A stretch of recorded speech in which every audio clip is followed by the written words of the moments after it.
talking about a very important concept of Mill's, and that's the concept of the sociological imagination.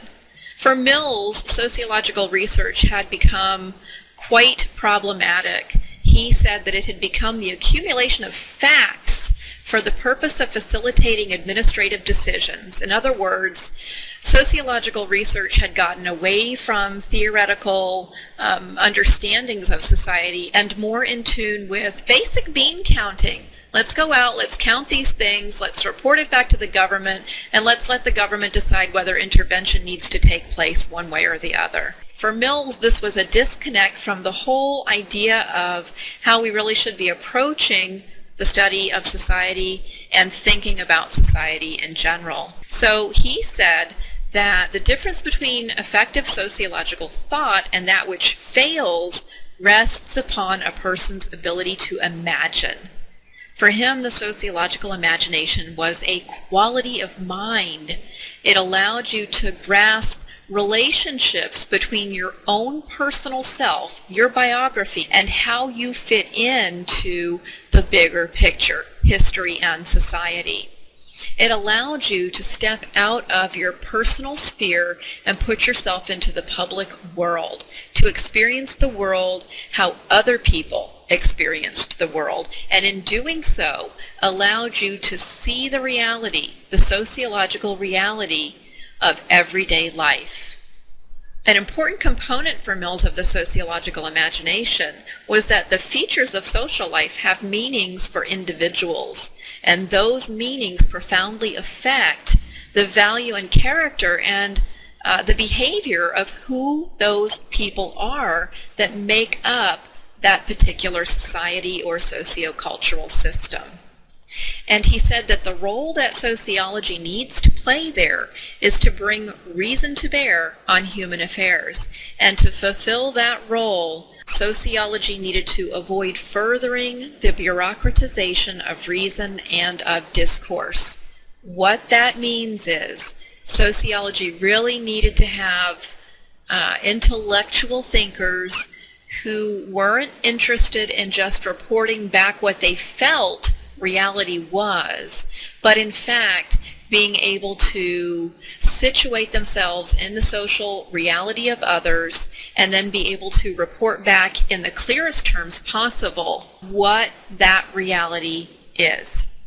In his own words, he says, "I'm suggesting by addressing ourselves to issues and to troubles, and by formulating them as problems of science, we stand the best chance," he believes the only chance, "to make reason democratically relevant to human affairs in a free society, and so to realize the classic values that underlie the promise of our studies."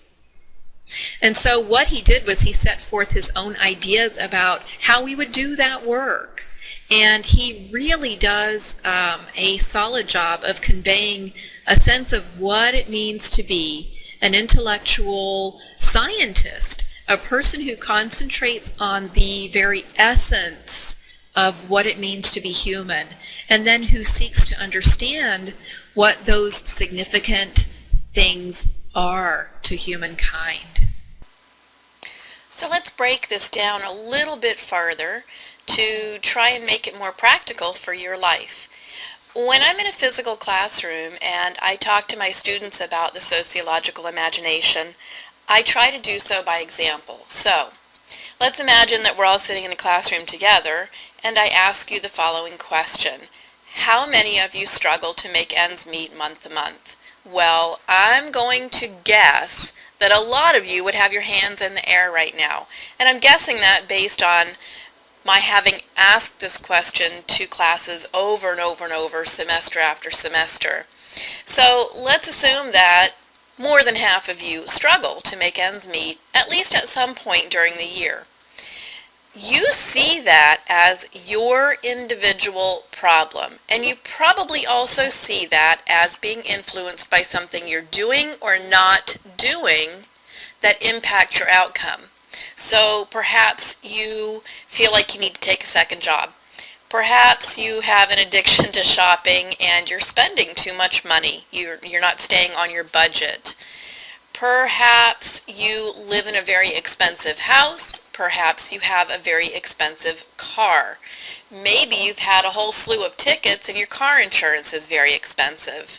So whatever the situation is for you personally, you think of this as an individual circumstance, an individual issue. But when I look out at my classroom and I see so many students with their hands in the air, so many of my students telling me that they have to rob Peter to pay Paul every single month, I want to know more about that. And upon investigation, what I find is that most of my students are doing everything they can to keep their head above water. Most of my students attempt to live within a budget. Most of my students attempt to save money if they can. Most of my students live in reasonable housing, have reasonable transportation, etc. Most of my students don't spend a lot of money on food. And so the question for me then becomes, what's going on in the structure that is contributing to this problem? So the sociological imagination allows me to get out of my own personal ideas and notions about a problem and instead look at it from a social standpoint. And once I can do that, I can stop identifying things in terms of individual shortcomings, and I can start looking at things in terms of being social problems. This doesn't excuse the individual. You still need to do whatever you can to try and be successful. But when so many people are struggling, I want to know what's going on in the structure. So now my next question becomes, what can the structure of society do differently? If that individual is doing everything right, they're working hard, they're getting an education, they're trying to keep to a reasonable budget, they're not spending too much on food or entertainment or cars, things of that nature, what can the structure do to help that person out? This is what C. Wright Mills contributed to sociology, letting us view things from the perspective of social problems rather than individual shortcomings. And I bet if I pose that question to all of you, what can the structure do differently? You can come up with a whole host of answers that could be helpful to a lot of people. We need to make education more affordable for people. We need to have a better understanding of how the housing market impacts the individual and potentially have more social welfare programs in place to help people who are trying to do every single thing right lift themselves up out of that situation. You know, I don't know how many students I've had over the years who've said to me, Dr. Marshall, I was doing every single thing right, and then I got sick, and I had to go to the emergency room.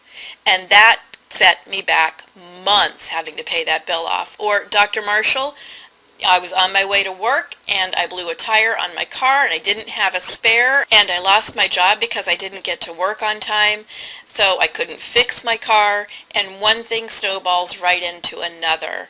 C. Wright Mills allows us to see that sometimes the problems we have are structural. Sometimes we aren't the primary contributors to the problems that we have to experience every single day.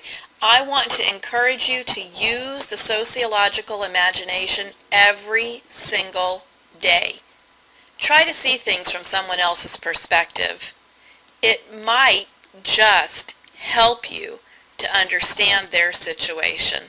All right, I hope this helps. Take care. We'll talk again soon.